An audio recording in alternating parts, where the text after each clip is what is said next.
I'm back. If you did not see part 1 of this, I'm coming in hot with different ways of thinking to get you more free and clear in the mind, and just throwing out things that have come through that I see continue with people I work with that I want to bring to you, because I'm here to help serve your deeper remembrance knowing before the conditions and programming.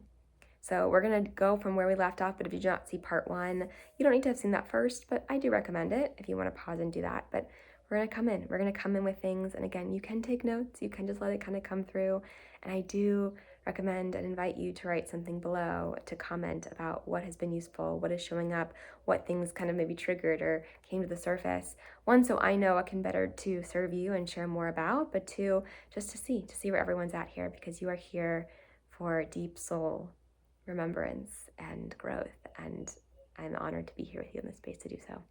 So where we left off, we are going to dive into the idea that you are living in the basement of your mind, not the mansion. Because even your wildest dream right now, you can think of, you close your eyes and you think of it.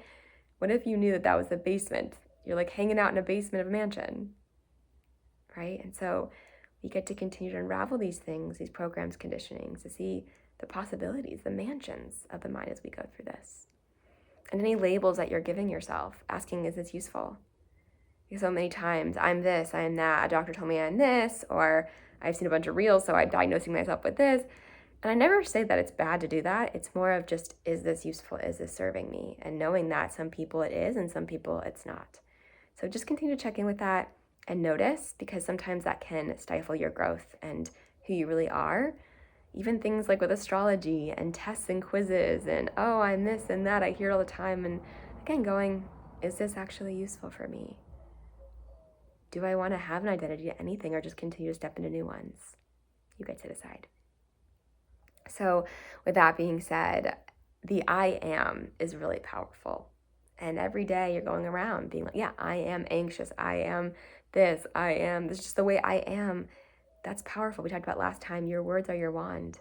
So being, again, not into fear, but into mindfulness of, how am I speaking about myself? How am I speaking about others? How am I speaking to others about other people? I'm always a proponent to stay in your lane, and when you're speaking with people and connecting, connect with you and them. You don't need to bring up other people or other things, because the connection that you're really desiring is that person in that moment right there. And again, programs, conditions about talking about other people and things is just the clutter, or just the, I always say, you're driving in a lane, you're just like going to other people's lanes. It's not what we're here to be.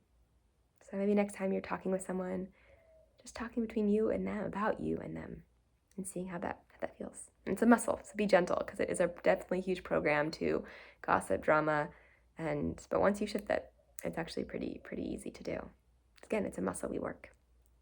So knowing that, I want to go dive in deeper into, especially women. That's a lot of people that I work with, but this can also relate to men too. I'm going to come in hot with things that are continuing to come to the surface for women as I work with them. And you get to get and see today what things land for you. So one is the idea of receiving. So even doing sessions and group work and one-on-ones with me, I always get so excited for people to sign up. Again, this work is not me. It's this work comes through me, and I'm so grateful for it. But really, it's working the fear muscle of to receive, to actually say, I'm worthy enough to get a session for myself, or to come and make the time to come to group, or whatever self-care for you, if that is going to a way of moving through your alignment and soul connection, but also just to go out and do something and make the time for you. That can be a deeper threat to receive. Because again, we've learned that we need to give, like the Giving Tree book. It's like, give all of you so that you have nothing left. And the reality is that's all wrong. So how can you receive more today, this week, and work that muscle to receive, versus to think you're some savior and helping other people and putting yourself last? I will always and forever refer to the oxygen mask in the airplane. I think it's the one place that gets it, to put it on first, even though it's uncomfortable, but to do it. So just check in. How well do I receive? If someone were to give me a gift or compliment, or if I were to give myself a gift or compliment or do something, would it be okay? Even right now, you're here receiving this information, and that's a celebration right there. How can I receive even a little bit more this week or today? And notice what can come in for you to do. and taking your time to come back and just notice where you're at with that. We're going to do, so that receiving is one of them, a really big one. Another one, there's a deeper rooted mind belief of I can't have needs. Again, it's kind of similar, but again, putting everybody else first and needing to be perfect even, right? I can't have needs because then, if I need support, that means I'm failing. And again, that's not true at all. If we were to tell a kid, that they would need some support in school or about we wouldn't be like, something's wrong with you or you can't have these needs. And that's a deeper thing here. This is a really, really big core, is something's wrong with you. Where did you learn that? Many times I work with people and they'll say that they have something that shows up for them and that it's why it's causing them agony, anxiety, fear, is because they think it's something's wrong with them. And when we clear that fear and we neutralize that, there's so much more possibility and growth. And you just see in moments these things clear for people and they just can breathe better. And again, think of something that's showing up for you right now that you feel like something's wrong with you because of this thing. And what if it's absolutely perfect for you right now in your journey and nothing's wrong with you? Maybe close your eyes for a moment and think just sit with that, breathe with that. What if in this moment nothing is truly wrong with me? And notice the possibility in that, your breath in that.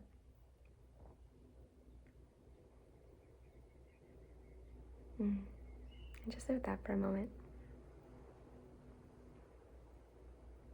And a few more I'll share that I notice coming up is just feeling the weight of the world on your shoulders. So a lot of neck, shoulder, back pain or discomfort, disease. And again, we get to practice this. I'm not needing to have the whole world on my shoulders, because if that was the case, that was my mission here, which why would Goddard something bigger than you want that to be your mission? Because it's impossible to feat.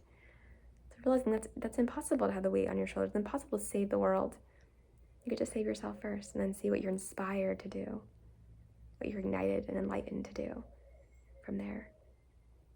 Because here, if there's a fire happening in New York and you live in California, there's nothing to do. A police officer isn't going to go save the day when they're out there in the donut shop drinking their coffee and eating their donut, and they're not going to go, all right guys, let's go head to New York. It doesn't work that way. So we release, we come here, what we can do here in our own being first, and in our neighborhood or our families first. And that's a powerful move too, and something different. And the fear of judgment of someone else is a big one too, or how people respond, getting mad at you, angry with you. And again, that's just a deeper fear of abandonment, thinking that if you were alone, you would be dead. But you're not a 5-year-old being left in an amusement park. There's another way out. And you can even survive being alone if that was what it was, So the fear of judgment is a big one. Or even just if you were on the island by yourself, you wouldn't fear anyone's judgment. If I asked you to dance on an island by yourself, you would dance versus if you're in front of people. But what's the difference? The judgment of self first. So always if you have judgment of people outside of you happening, we go to where am I judging myself? 1. But 2, noticing there is actually no fear and threat, because really what I'm worried about is being abandoned, and I can't ever be abandoned. This creator, God, whatever universe, whatever you call it, is always with you, so you can't be abandoned. Knowing if you have angels and you have just energy around you, animals outside, trees, all of it's living, you're never alone. And so noticing that judgment's a very deep-rooted thing that we get to also work through here. Because once you release that, also there's such freedom. Again, I know I'm giving you a lot of things today, but I want to just, bring home to you some things, some remembrances. So another big thing to do is overwhelm and anxiety, doing one thing at a time. It's kind of a monk perspective, right? If you're clean the dishes. If you're, messaging someone, message someone. Don't multitask. Don't be watching videos while you're doing it. It's a task, because we are in a world that's do, go, do more. But when you start slowing down and doing one thing at a time, think about it. Your mind and your attention focus becomes so much better, so much more systematic, instead of cluttered, again, constipated. So try today, this week, one thing at a time today. When I'm brushing my teeth, I'm brushing my teeth. When I'm, XYZ. Drinking my tea, I'm drinking my tea. When I'm eating, I'm eating. And you might notice the mind, but then come back to your center, to the present moment now. And that's going to be super helpful to get your mind more clear and free. And manifesting from that space is actually much more powerful, which we'll go into another time. Okay. I want you to think about an anxiety again. That's something that I really deeply work with and with people. And I want you to think about a porcupine and it having needles, and it's going outside of the porcupine, but the porcupine believes the needles are coming from it going within, and it's fearing its own self, its own needles that are actually really powerful, and it's a way to protect it. Again, everything's a way of thinking, a narrative, interpretation, perspective. And so what colored glasses we wear? Are we wearing red or green today or blue? And what porcupine experience are we having? Are we seeing this as a superpower that my mind's doing these things and I can use it to work things of wonder? Or am I going, there's threats and they're coming at me and they're attacking me? So I always love to think back at the porcupine analogy metaphor to remind myself these needles are going out, not toward, not in. And last thing I'll share is the security guard concept. You might look outside our home and see our backyard that there's a man wearing a black shirt and outfit. And we're like, oh, maybe we think it's a robber or someone like trying to attack, and then what happens is there's more of them and more and more. And you're like, oh my gosh, and you get threatened. But then you realize you look close enough. On the shirt, it says security.